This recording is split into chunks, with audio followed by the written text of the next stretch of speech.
Selama ini kita berpikir bahwa TNI Angkatan Darat Indonesia hanya mengikuti perlombaan menembak dan latihan yang begitu keras saja, tanpa mengetahui penyelamatan-penyelamatan yang mereka lakukan.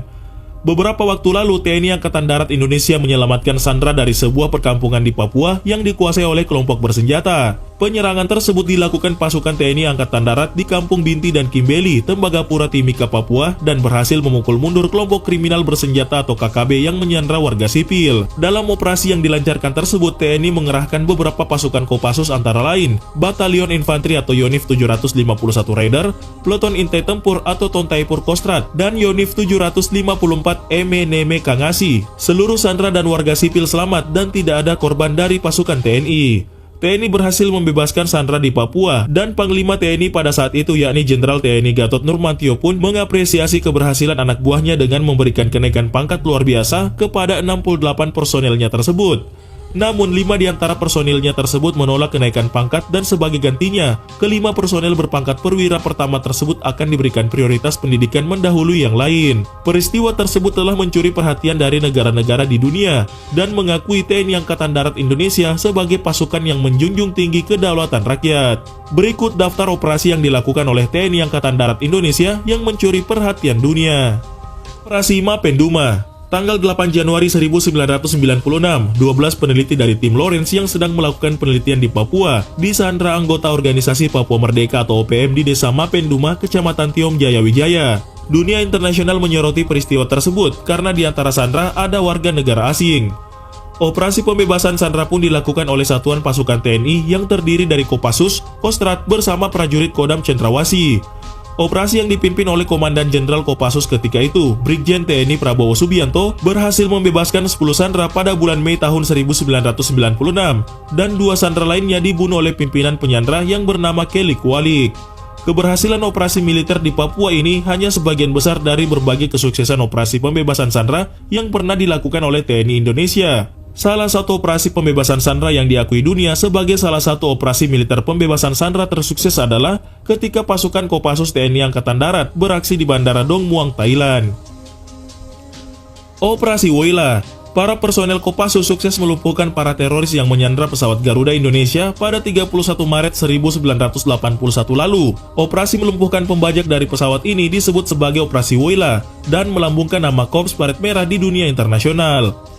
Berawal pada tanggal 28 Maret 1981, pesawat DC-9 Woyla milik maskapai penerbangan Garuda Indonesia dengan 48 penumpang dan pesawat tersebut dibajak oleh 5 orang teroris.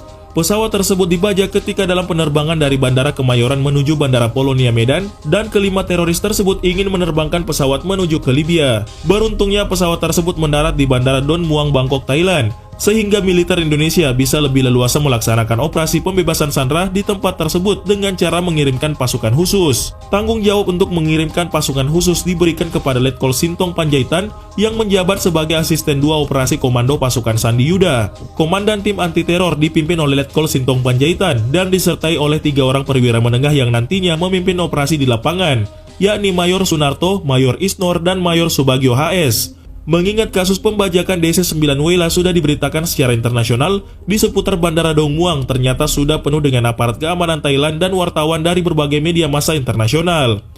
Televisi nasional Thailand bahkan menyiarkan perkembangan penyanderaan secara langsung, dan kamera terus mengarah ke pesawat DC-9 Woyla yang dijaga ketat tentara Thailand dengan formasi melingkar.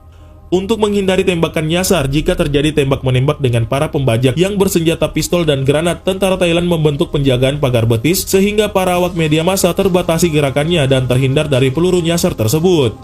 Pasukan anti-teror Kopassus tiba di Dong Muang pada 30 Maret 1981 dan pesawatnya langsung ditempatkan dalam posisi tidak jauh dari pesawat DC-9 Woyla yang dibajak. Semua pasukan anti-teror segera melakukan konsolidasi dan persiapan operasi di bawah kendali Letkol Sintong. Televisi nasional Thailand yang terus-menerus memantau perkembangan pesawat yang dibajak malah berkomentar bahwa pergerakan semua pasukan anti-teror seperti orang piknik. Namun ketika pasukan anti-teror sudah berhasil mendobrak pintu dan masuk ke dalam pesawat, mereka pun berubah jadi pasukan yang ganas dan akhirnya sukses melumpuhkan penyandera serta membebaskan para sandera dalam hitungan menit. Pemimpin pembajak Imran bin Muhammad Zain selamat dalam kontak senjata itu dan ditangkap oleh pasukan anti-teror. Dalam 3 menit, pasukan para komando telah berhasil menguasai situasi pada pesawat tersebut. Pada pukul 2:46, seorang anggota pasukan khusus keluar dari pintu depan pesawat mengacungkan jempol. Dalam operasi tersebut dipastikan semua sandera selamat dan sebuah bus kemudian datang menjemput para sandera. Pembajakan pesawat GA-206 rute Palembang-Medan yang kemudian dibelokkan ke Bangkok setelah mengisi bahan bakar di Penang, Malaysia itu bermotif tuntutan pembebasan beberapa orang yang ditahan karena terlibat pembunuhan 4 anggota polisi dalam peristiwa Cicendo di Bandung, Jawa Barat. Para pembajak juga menuntut tebusan 1,5 juta dolar Amerika Serikat. Operasi pembebasan MV Sinar Kudus. Dalam perkembangannya, keberadaan pasukan-pasukan anti-teror ini menjadi sangat penting karena sejumlah aksi teror yang terjadi seperti pembajakan, penyanderaan, dan lain sebagainya. Pada 16 Maret 2011 silam, kapal yang dimiliki Indonesia yaitu MV Sinar Kudus dibajak oleh perompak Somalia. Ini merupakan gerombolan perompak yang terkenal di dunia karena banyak kapal dari berbagai negara yang telah menjadi korbannya. Setelah mendapat laporan atas pembajakan tersebut, rencana operasi pembebasan sandera pun disiapkan. Pasukan anti-teror dari Marinir TNI Angkatan Laut, Kopassus, dan Kopaska TNI Angkatan Laut dikerahkan beserta dengan 2 kapal perang dan helikopter. Namun operasi sulit dilakukan karena berada di negara lain dan lokasi kapal sudah menepi di dermaga yang dekat dengan kota kekuasaan perompak Somalia. Akhirnya pada 1 Mei 2011, operasi dilakukan dan berhasil membebaskan seluruh awak kapal yang disandra. Pasukan TNI juga menenggelamkan perahu perompak yang dipakai untuk melawan. Pada 2016 silam, kapal lain dari Indonesia beberapa kali telah menjadi korban pembajakan oleh perompak di wilayah perairan Filipina. Namun TNI tidak melakukan operasi militer di sana karena tidak diizinkan oleh negara Filipina. Pasukan khusus TNI. Di Satuan Pasukan TNI terdapat sejumlah pasukan khusus yang selalu siap dikerahkan untuk tugas-tugas khusus kapan saja dan di mana saja. Di TNI Angkatan Darat yang paling terkenal adalah Komando Pasukan Khusus atau Kopassus yang disebut-sebut sebagai salah satu pasukan elit terbaik di dunia. Di dalam Kopassus ini sendiri masih terdapat unit khusus anti-teror yakni Sat 81 Gultor. Sedangkan di TNI Angkatan Laut ada 2 pasukan elit yang terkenal yakni Komando Pasukan Katak atau Kopaska dan Detasemen Jalamengkara atau Denjaka untuk anti-teror. Perbedaan kedua pasukan khusus ini bisa dilihat dari perekrutan personelnya. Untuk Kopaska, personel direkrut dari anggota TNI Angkatan Laut selain marinir. Sedangkan personel Denjaka berasal dari anggota Kopaska dan anggota Intai Amfibi atau Taifib dari marinir. Sementara itu, pasukan khusus anti-teror di TNI Angkatan Udara disebut dengan sebutan Sat Bravo 90. Pasukan elit ini diambil dari prajurit-prajurit terbaik Korpaskas. Hingga saat ini, kekuatan pasukan-pasukan elit anti-teror TNI Indonesia terus menjadi misteri. Tidak diketahui secara pasti berapa kekuatan personel maupun persenjataannya. Kerahasiaan ini terus dijaga agar para lawan yang ingin menyerang kedaulatan NKRI tidak mudah mempelajari pasukan elit dari TNI Indonesia. Pasukan elit anti-teror ini juga hanya terpusat di satu markas, tapi punya mobilitas tinggi untuk dikerahkan ke berbagai wilayah penugasan. Mereka memiliki kemampuan bertempur di atas rata-rata pasukan biasa. Mereka bisa dikerahkan dalam berbagai misi operasi, baik darat, laut, maupun melalui udara.